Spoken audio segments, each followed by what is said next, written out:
MLA స్థాయి వ్యక్తి అనుచిత వ్యాఖ్యలు చేయడం భావ్యం కాదని వెంటనే క్షమాపణ చెప్పాలని కాంగ్రెస్ పార్టీ పార్లమెంట్ నాయకురాలు ఆత్రం సూర్ణ డిమాండ్ చేశారు. కొమరం భీం ఆసిఫాబాద్ జిల్లా కాంగ్రెస్ పార్టీ అధ్యక్షులు విశ్వప్రసాద్ రావుపై బీఆర్ఎస్ ఎమ్మెల్యే కోవలక్ష్మి చేసిన అనుచిత వ్యాఖ్యలను ఆమె తీవ్రంగా ఖండించారు. ఈ మేరకు ఆసిఫాబాద్లో ఆమె దిష్టిబొమ్మను పార్టీ శ్రేణులతో కలిసి దహనం చేసి నిరసన వ్యక్తం చేశారు. అనంతరం పోలీస్ స్టేషన్లో ఫిర్యాదు చేశారు. ఎమ్మెల్యే ఆదివాసీ సమాజం తలదించుకునే విధంగా అనుచిత వ్యాఖ్యలు చేయడం సబబు కాదని హితవు పలికారు. ఎమ్మెల్యే స్థాయి వ్యక్తి హుందాగా నడుచుకోవాలన్నారు. వెంటనే ఆమె మాటలను వెనక్కి తీసుకోవాలని, ప్రసాద్ రావుకు క్షమాపణ చెప్పాలని డిమాండ్ చేశారు.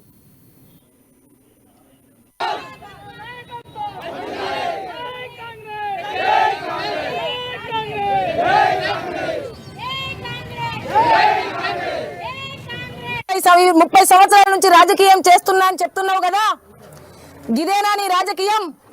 మహిళలను కించపరచడమా, మహిళలను అవమానపరచడమా? ఒక మహిళగా ఉండి ఈ విధంగా నేను మాట్లాడిన అనేసి తప్పకుండా మహిళలకు, మరి ఆ తల్లులకు క్షమాపణ చెప్పవలసిన అవసరం ఉంది. లేకపోతే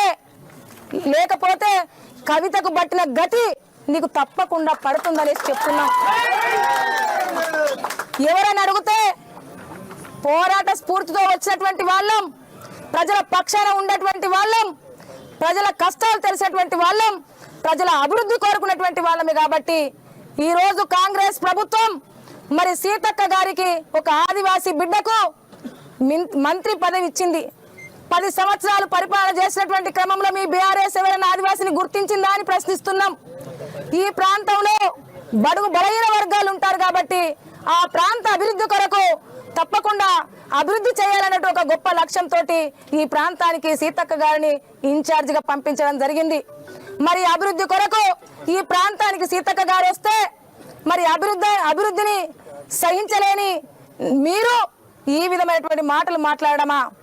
మీరు మంత్రులే ఉన్నప్పుడు ఫామ్ హౌస్ చుట్టూ తిరుగుతూ పైసలు ఎట్లా సంపాదించుకోవాలో అని మీ బాబతి అయితే, ప్రజల పక్షానుండి ప్రజల అభివృద్ధి కోరుకున్నటువంటి బాధ్యత మా ప్రభుత్వానిది.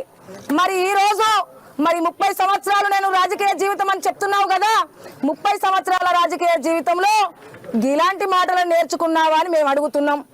మరి ఇలాంటి మాటలు నేర్చుకుంటే ఇక్కడ ఉన్నటువంటి ప్రజలందరూ కూడా నేను తప్పకుండా తరిమి కొడతారనేసి కూడా తెలియజేస్తున్నాం.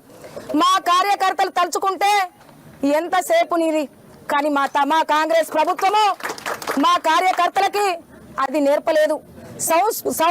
మా కార్యకర్తలకి మరి మా కాంగ్రెస్ ప్రభుత్వం సంస్కారం నేర్పింది, గౌరవించడం నేర్పింది.